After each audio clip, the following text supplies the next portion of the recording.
We have speed. Okay, great. Well, for filmmakers such as yourself, you have lots of choose anything you want. What drew you to this movie or this subject?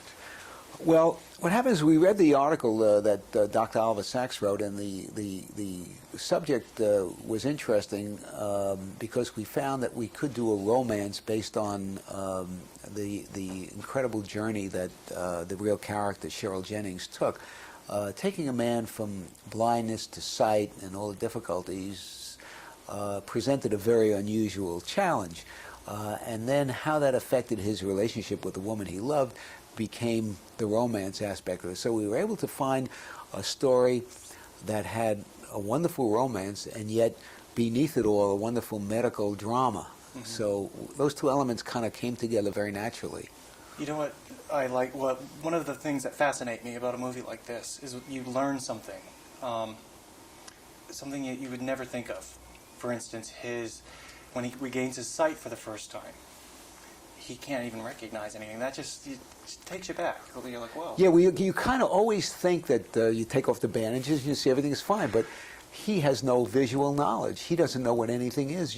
He could be sitting across from somebody, and it could be a tree for all he knows. Mm-hmm. He has no idea what anything is.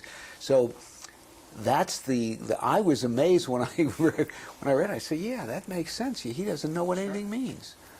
Yeah, it's just so common. But it's also part of I think the point of the film is we also see things and don't really see them, mm-hmm. and don't really look at them very carefully. Oh, absolutely. That was my next question about that.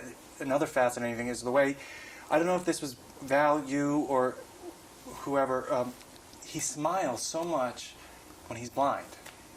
And it's a different smile. Yes. When he can see, that look is gone. Yeah, because he's not in touch with himself anymore. When he's blind, he's very much in touch with nature, with himself.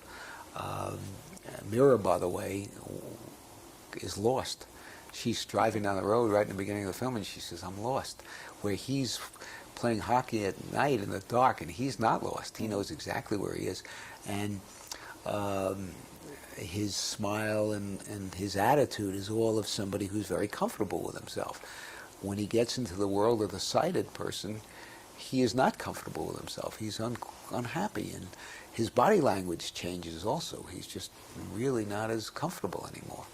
As a matter of fact, there's a scene when they walk down down the street, and there's a church, and she says, "You hear the chimes," and he doesn't get it anymore. Mm-hmm. Yeah. Switching subjects a little bit about casting. I always find it interesting how you choose your dynamics of casting who. Did you think of lots of different people?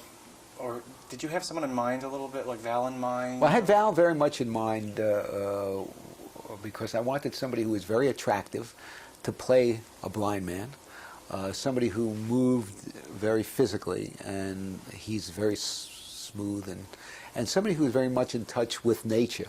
And Val is all of those things. And then I wanted to cast somebody who is very opposite to that, and Mira is much from New York. She speaks 5 languages. She's gone to Harvard and lived in China, and so she comes to the film with a great deal of energy.